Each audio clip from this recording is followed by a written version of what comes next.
His Excellency, President Benigno S. Aquino III.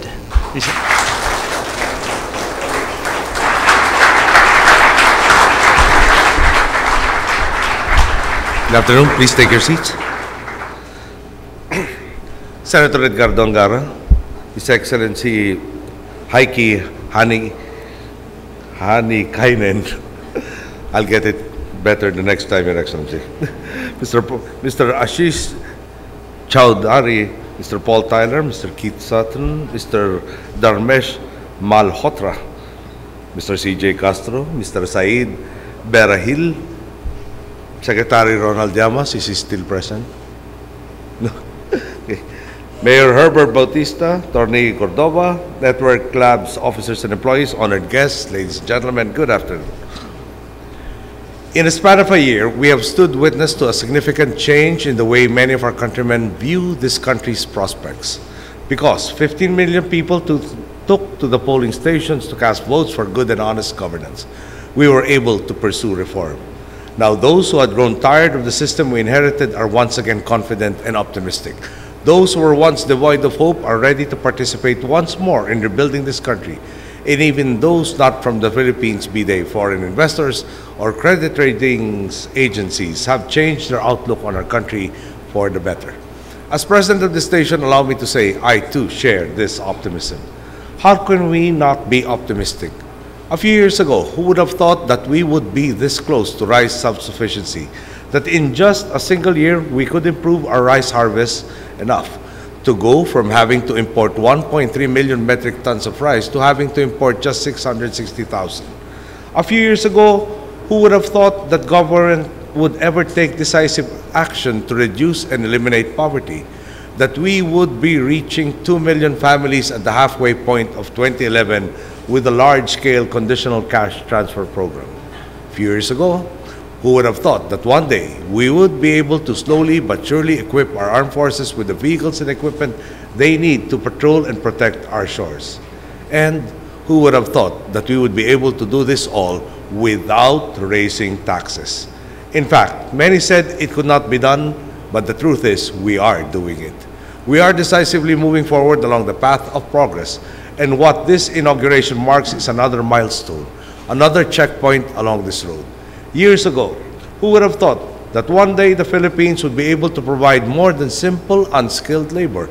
And yet here we are already a worldwide leader in the BPO industry and inaugurating a different but equally important venture in yet another skilled industry, a research and development facility that provides services to global companies such as Nokia and Siemens, not to mention successful local corporations such as PLDT, Smart, and Globe. Who would have thought? So what? What can I say to the good people in the BPO industry and to the good people at NetworkLabs who have made this possible? What more can I say but congratulations and our sincerest thanks. Having this facility here in the Philippines is a source of great pride for the Filipino people. It is a vote of confidence in our skills, in our work ethic, and in our inherent creativity. Much more than that, however, it embodies the sea change in the way this country works. It embodies a newfound ambition of our people and the new can-do attitude we have been trying to foster.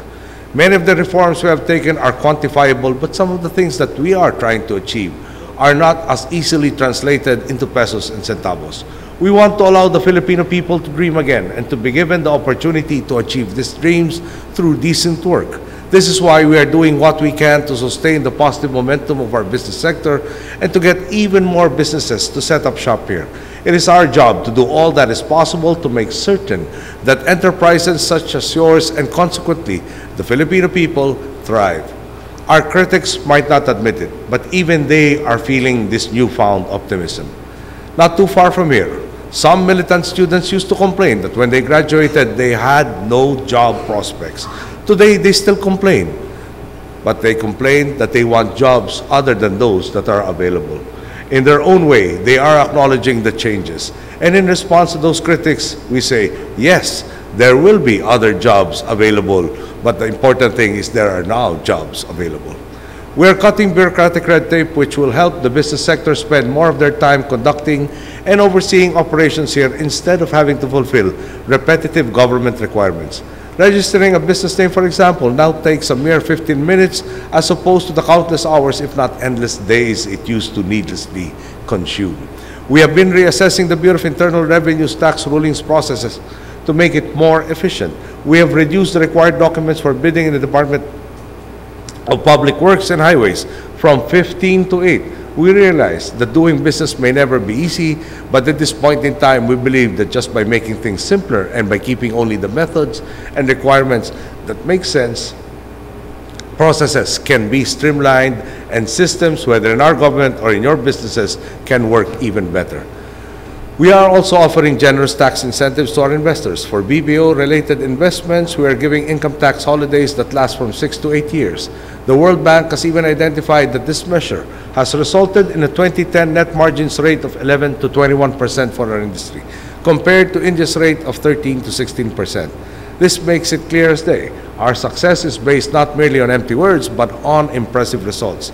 The government, through the Department of Trade and Industry and the Board of Investments, also provides generous fiscal incentives to firms that fall under the Omnibus Investments Code and other laws. For projects listed in the Investments Priority Plan, investors are given income tax holidays of 4 years or 6 years, depending on pioneer status, as well as duty-free importation of capital equipment, among others benefits. The bottom line of all these measures is this: I don't want this to be the last inauguration I visit. We want to see more businesses opening and to see many more skilled Filipinos being employed. More businesses open, more opportunities for our countrymen will have to show so that our countrymen will have to show what they are capable of.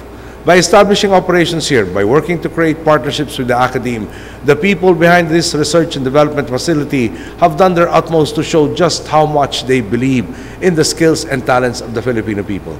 It is only appropriate that we reciprocate their efforts by making the most of it. This is how we can pay respect to what the people here do. The people whose work in the telecommunications sector has not just bolstered our sense of national pride, but has also changed the way people live, the way companies operate, and even the way government works. In fact, just look at how telecommunications has helped the Department of Science and Technology. Through the use of strategically placed automated cell phones, we have been able to enhance our ability to give early warning to nearby communities about landslides and floods. Or look at how the Department of Health stands to benefit from advancements in your sector with improvements in telehealth. The idea behind telehealth is simple. With our increasing capacity for transferring information, our capacity for giving medical services will likewise grow. Better communications will enhance the way our doctors consult with each other, the way we acquire medical data, and the way we monitor patients. In the near future, it may even be possible for some of our doctors to serve people in far-flung areas through online communications, allowing our people to feel in their everyday lives the effects of these technological gains is our way of reciprocating the hard work of these researchers and developers, many of them our countrymen.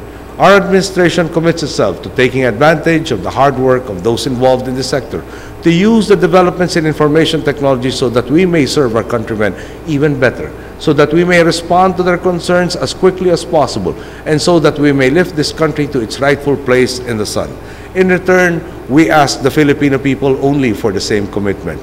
We hold much more power now than ever before. With our texting population almost 90 million strong, we may be one of the most connected countries in the world, but we will take advantage. But will we take this advantage? Will we take advantage, of this opportunity? It is up to us. So together, let us take what is obviously in our collective reach. And before I end, I really am excited about how IT will help solve the country's problems. Why am I excited with the DOH's program? Suddenly, there's an instant solution whereby the problem of 40% of our population never getting to see a health professional suddenly now have access to the top specialists in various fields in medicine because of the IT connection. Why am I happy and excited when the OST says that we will now have monitors in place that can, on their own, automatically transmit shifts in land to prevent landslides from affecting our people, or at least warn them with sufficient time, or even that of floods. In short, even the delivery of our conditional cash transfer programs utilizes various e-money systems already in place so that there is safety and regularity of the stipends we give to the 20% or close to 20% of our population most in need. And in the end, may I commit and recommit again, this government is here to serve its people, but we are also here to help those who have been helping us. Count on it. Come to us and tell us if there are things that can be done better to make sure that your decision to invest in the country and its people was the best decision you can make. Thank you. Good day.